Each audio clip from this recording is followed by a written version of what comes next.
Alors, l'état d'équilibre, toujours, à l'état d'équilibre d'un système.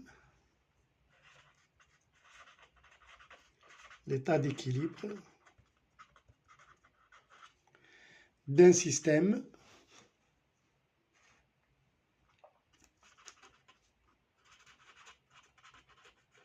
chimique. Voilà. Alors, nous avons vu comment écrire le quotient de la réaction en général, puis le quotient de réaction à l'équilibre. Comment le calculer par conductimétrie. Bon, maintenant, une autre grandeur, toujours à l'équilibre, qui s'appelle la constante d'équilibre.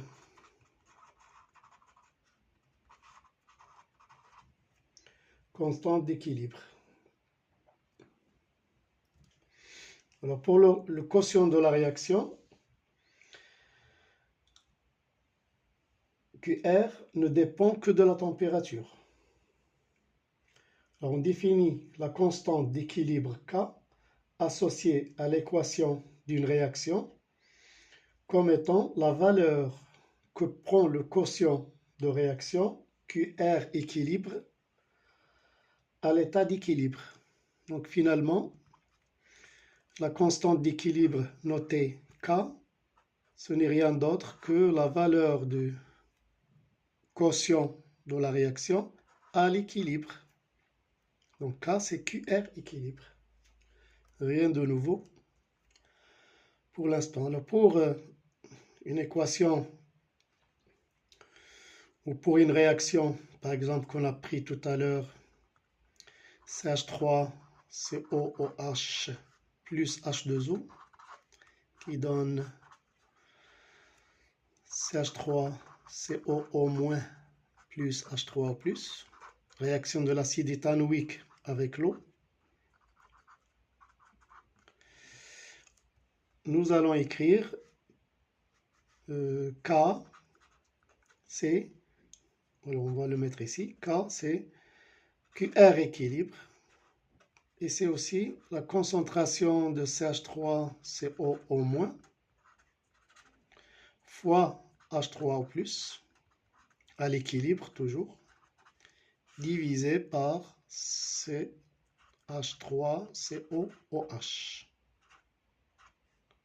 D'accord? À l'équilibre. Voilà.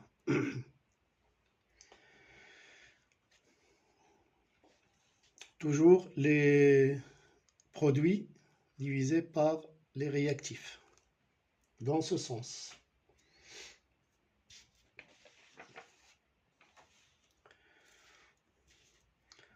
Alors, on verra ici l'influence de l'état initial. Influence de l'état initial.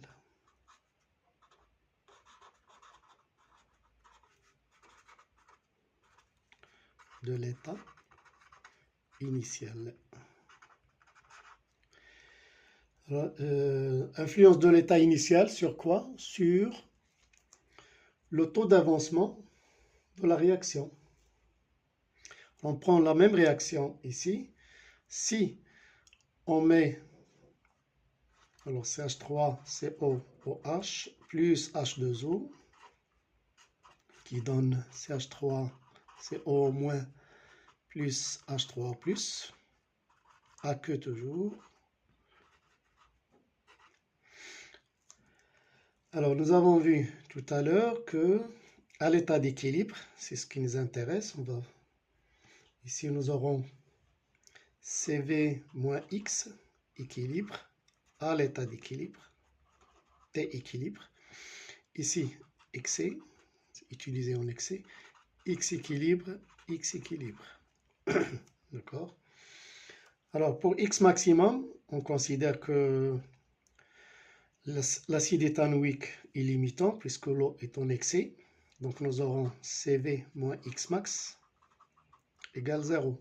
Ce qui implique que X max égale C fois V. Voilà. Alors, X équilibre, ou la concentration de H3O+ à l'équilibre, c'est égal à la concentration de CH3CO- à l'équilibre, et c'est égal à X équilibre sur V. Or, ceci, c'est 10 moins pH, et ça, c'est égal à 10 puissance moins pH, concentration de H3O+. Ce qui montre que X équilibre, c'est égal à 10 moins pH fois V. Alors maintenant, le taux d'avancement. Le taux d'avancement, taux, c'est X équilibre sur X maximum, c'est-à-dire 10 puissance moins pH fois V divisé par C fois V, c'est-à-dire 10 moins pH divisé par C. Et voilà. Alors, comment on va interpréter maintenant ce résultat? Taux, c'est 10 moins pH sur C. Alors, plus le taux, c'est 10 moins pH sur C. À l'équilibre, 10 moins pH, il est constant. Concentration de H3O+ reste constante à l'équilibre. Et plus la concentration, c'est-à-dire l'état initial, concentration initiale est faible, plus le taux d'avancement est grand. Donc pour les solutions diluées, le taux d'avancement sera plus important.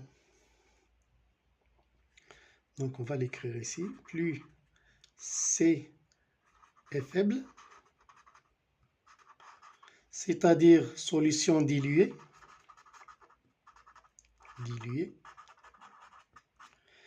plus le taux d'avancement est grand, c'est-à-dire plus l'acide est dissocié dans l'eau. Si on utilise des solutions diluées de faible concentration, la dissociation dans l'eau sera plus importante. Voilà l'influence de l'état initial, de la concentration initiale. Alors maintenant, influence, comment? Influence de la constante d'équilibre. Constante d'équilibre. K. Alors pour K, on va écrire son expression. Toujours pour la même réaction, nous avons H3O+ égale CH3CO- à l'équilibre, et c'est égal à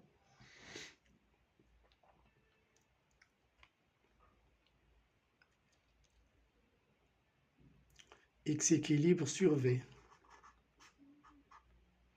Voilà. Nous avons aussi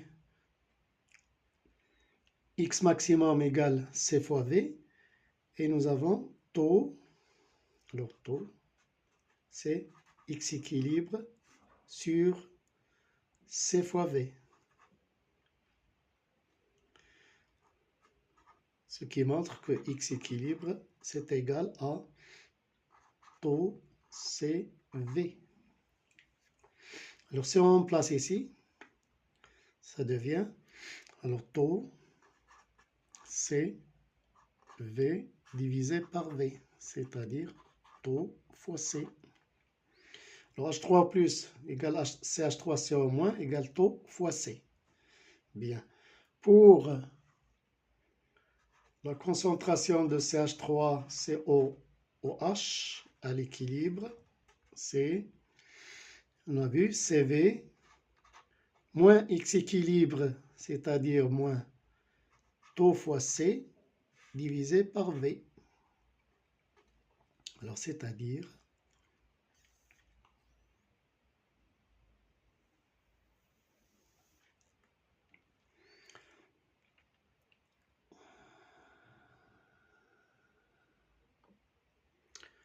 x équilibre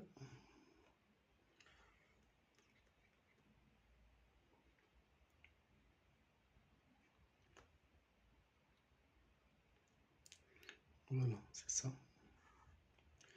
Taux C fois V, c'est bon.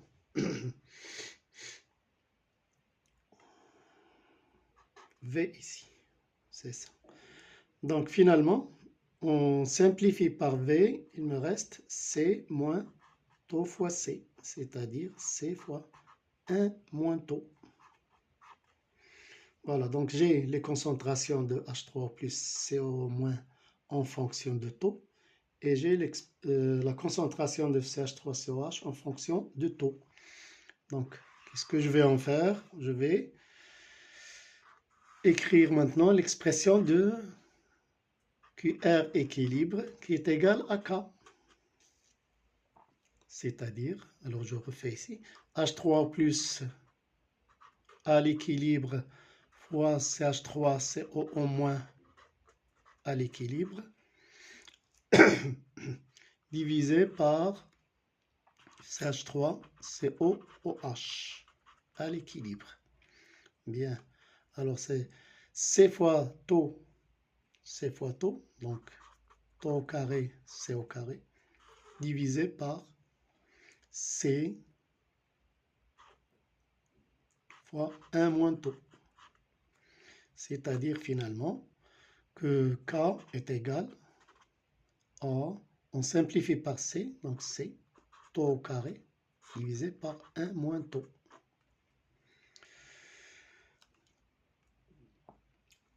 Alors cette expression montre que le taux d'avancement de la réaction dépend de la constante d'équilibre K.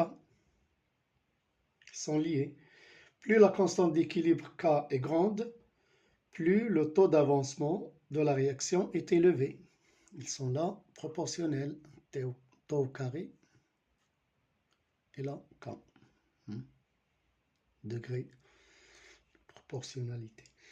Donc ici, plus K est grand,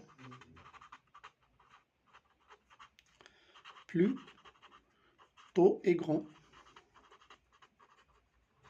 Voilà comment influe la constante d'équilibre sur la dissociation de l'acide ou en général sur le taux d'avancement de la réaction. Plus K est grand, plus le taux d'avancement est grand. Voilà. Pour la concentration, plus la concentration est faible, plus taux est grand. Concentration initiale. Voilà. Alors si K est supérieur à 10 puissance 4, on considère que la réaction est totale.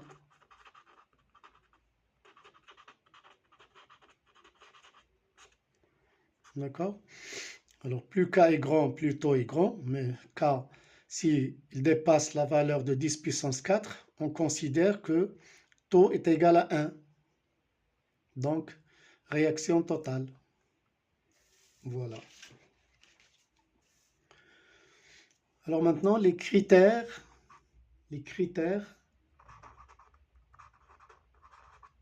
d'évolution d'un système.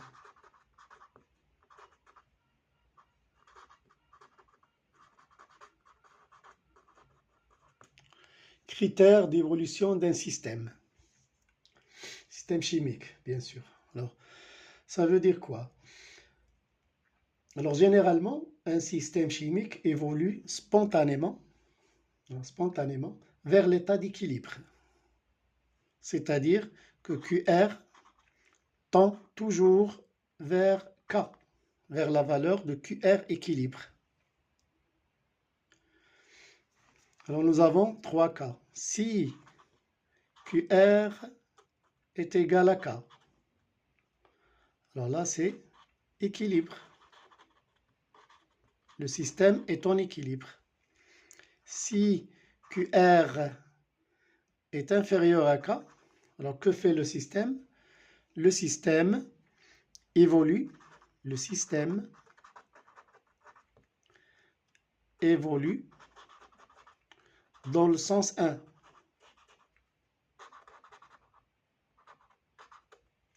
Le sens 1, c'est-à-dire le sens direct qui va mener le système à l'équilibre. Si QR est supérieur à K, le système va évoluer dans le sens 2, sens indirect, et qui va ramener le système à l'équilibre. Donc on va résumer tout ça dans ce diagramme, petit diagramme ici.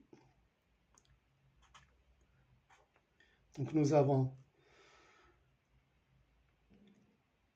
si QR est égal à K, c'est équilibre. Et dans cette zone-là, QR elle est inférieure à K.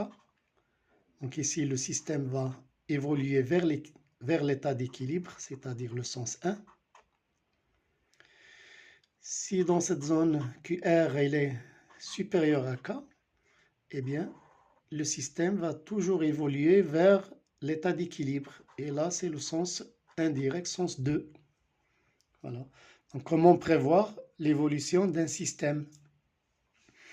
En comparant la valeur du quotient de la réaction avec la constante d'équilibre, avec QR équilibre en fait. Si on trouve QR égale K, alors le système il est en équilibre. Si QR est inférieur à K, le système va évoluer spontanément dans le sens 1, vers l'équilibre.